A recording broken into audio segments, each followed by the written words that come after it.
প্রাকৃতিক জলাশয়ের সুষ্ঠু ব্যবহার এবং মাছ চাষ ব্যবস্থাপনা সম্প্রসারণের ফলে ২০১৪-১৫ অর্থ বছরে মৎস্য উৎপাদন বেড়ে প্রায় ৩৭ লাখ মেট্রিক টনে দাঁড়িয়েছে।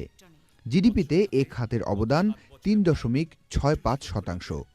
অভ্যন্তরীণ বদ্ধ জলাশয়ে মাছ চাষে বিশ্বে পঞ্চম স্থান রয়েছে বাংলাদেশের। জাতীয় মৎস্য সপ্তাহ ২০১৬-তে মাছ উৎপাদন, গুণগত রেণু উৎপাদন, রপ্তানি সহ বিভিন্ন ক্যাটাগরিতে ৫ জনকে স্বর্ণপদক এবং ১৫ ব্যক্তি ও প্রতিষ্ঠানকে রৌপ্য পদক প্রদান করেন প্রধানমন্ত্রী শেখ হাসিনা। আমি সবসময় আশা করব যে আমরা যে কোনো জিনিসই বিদেশে রপ্তানি করি না কেন, তার গুণগত মানটা যেন ঠিক থাকে, সেই দিকে সবাইকে দৃষ্টি দিতে হবে। কাজে যারাই এই ব্যবসার সঙ্গে প্রতিনিয়ত জড়িত, তাদেরকে এটাই আমার অনুরোধ যে সামান্য একটু মুনাফা করতে যেয়ে দেশের ক্ষতি করা, আবার তারপরে নিজেরও বিপর্যয় টেনে যেন কেউ না আনেন, সে ব্যাপারে সকলকে সচেতন থাকার জন্য আমি অনুরোধ জানাচ্ছি। এটা শুধু মৎস্যের ব্যাপারে না, যে কোনো রপ্তানিযোগ্য পণ্যের ক্ষেত্রে এটা করা উচিত। শুধু রপ্তানি আমি বলবো কেন, আমার দেশের বাজারজাত করার ক্ষেত্রেও যতটুকু উৎপাদন হয় সেটুকুই প্রক্রিয়াজাত করে, দাম যদি বেশি হয় দাম বেশি নেন, কিন্তু জিনিসটা যেন খাঁটি থাকে।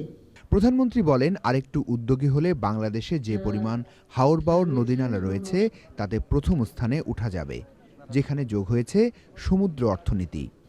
আমাদের এই ড্রেজিংয়ের ফলে যেমন আড়িয়াল খাঁ নদী, লোয়ার আড়িয়াল খাঁ, সেটাও আমরা ড্রেজিং করেছি। এরকম অনেকগুলি ড্রেজিং করে দেখা গেছে সেখানে যেমন পানি নাব্যতাও বৃদ্ধি পায়, পণ্য সরবরাহের সুযোগ অল্প খরচে করা যায়, আবার মৎস্য উৎপাদনটাও বৃদ্ধি পায়।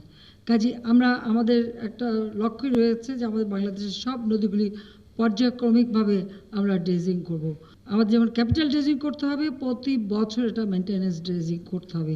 তাহলেই আমাদের মাছের চিন্তা, পানির চিন্তা করতে হবে না, বন্যায় ক্ষতিগ্রস্ত হওয়াটা কমে যাবে, আমাদের নৌ চলাচল এবং নৌ রুটগুলি সচল হবে, যেটা আমাদের অর্থনীতিতে বিরাট অবদান রাখবে এবং সুন্দরবনও রক্ষা পাবে।